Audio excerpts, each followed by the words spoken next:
Ngayong araw na nga mga kap ang pa-worship team bootcamp ni Uncle Lix. What is up mga kap? Ako nga pala si Nux. Tara, samahan niyo kami papuntang Victory Imus, Cavite. At maka-fellowship ang worship team ng iba't ibang mga churches. At syempre matuto sa mga wisdom na isi-share sa atin ng team ni Uncle Lix. Maaga nga pala kaming nakarating sa Imus, Cavite dahil walang traffic. Kaya nag-stop over muna kami para mag-almusal. Madali nga lang pala namin nahanap yung Victory Imus dahil katabi lang siya ng kalsada. Bukod doon meron siya malaking karatula na Victory is here. Minsan nga lang talaga mga kap na magkaroon ng ganitong klaseng gawain. Kaya naman talaga pag may pagkakataon sinisikap ko na maka-attend. Last time nga ay nakasama rin ako sa Marikina kaya excited din ako sa mga mangyayari ngayon. Hindi ko nga lubos na maisip mga kap na sa ganito kalaking klase ng gawain na hindi nagpabayad si Uncle Lix. Grabe lang talaga ang laki ng puso ni Uncle, solid. Oo mga kap, libre to kaya sa susunod sana makasama ka na namin. Meron palang hindi inaasahan ng mga pangyayari mga kap. Nakita natin sa event si Cap Lodio. Inabutan niya tayo ng kanyang ingenious t-shirt. Nakaka-bless nga dahil pati sa t-shirt nakakapag-share tayo ng word of God. Kaya mo Cap Lodio, kapag nagkaroon na rin ako ng sarili kong merch, hindi kita bibigyan. Joke lang, bibigyan kita. You're the best. God bless. Si Sir Mark Pajarillo nga pala yung unang naging speaker. Grabing sermon nga yung natanggap namin kay Sir Mark Pajarillo. Pinarealize niya sa amin na kung talagang passionate kami sa music ay willing kami mag-sacrifice. Hindi pala natin alam yung pinagdaanan nilang sakripisyo kaya umabot sila sa ganung klase ng level. Importante din daw talaga na magkaroon tayo ng mentor sa music. At kahit nakakadiri, kailangan pala natin kainin lahat ng kulangot ng mentor natin. Para pala sa mga kap natin na hindi nakakilala kay Sir Mark Pajarillo. Siya lang naman ang music teacher ng mga sikat na influencer gaya ni Doc Alvin at Tikong TV. Maraming salamat talaga Sir Mark Pajarillo dahil nakasama ka namin dito. Alam naman namin na napaka-hectic ng schedule mo pero napagbigyan mo kami. Sana sa susunod Sir Mark, shampoo reveal naman. Joke lang po. At ayan, lunch break na mga kap. Sobrang dami talaga namin natutunan kaya nagutom na kami. Ayan mga kap, sa afternoon session si Uncle Lix na agad. Sa pagkakataon pala na ito mga kap, binalaan kami ni Uncle Lix na walang personalan sa mga sasabihin niya. Pero kahit binalaan niya kami, marami pa rin talaga ang tinamaan. Hindi ko naman siya masisi dahil sa totoong buhay nangyayari naman talaga lahat ng sinabi niya. Ngayon alam ko na kung bakit di siya nagpabayad. Kasi nga naman mahirap yun, nagbayad ka na, nasaktan ka pa. Joke lang po. Kidding aside mga kap, grabe rin talaga yung wisdom ni Uncle Lix. Tama na by grace lang talaga tayo nakapaglikod sa Panginoon. Kaya naman yung biyaya na tanggap natin kay Lord, hindi ni-apply natin sa ating mga ka-teammate. At wag lang natin ituring sila ng mga ka-teammate, ituring natin sila ng mga kapamilya. Okay mga kap, malapit na tayo matapos.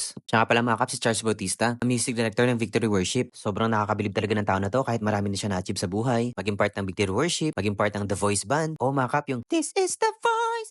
Yeah, yeah! Ay napaka-humble pa rin niya i-share lahat ng kanyang mga natutunan. Binigyan niya ng diin yung tatlong C, character, competence, and communication. Importante daw talaga yung tatlong yan para mapanatili na healthy ang ating worship team.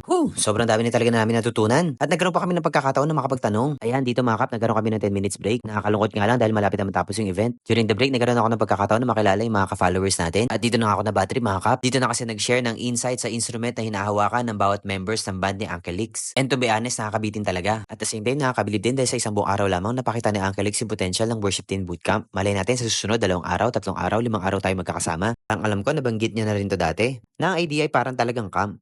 Na-imagine ko nga dito bawat instrument may mga mentors. Once again, maraming salamat Uncle Lix sa pag-organize ng worship team bootcamp. Congratulations rin dahil napaka-successful talaga ng event na to. Alam namin na hindi ito yung huli. Bagkus ay pasimula pa lamang ng mga susunod pa na worship team bootcamp. Ayan lamang muna mga kap. Follow for more. Ayos!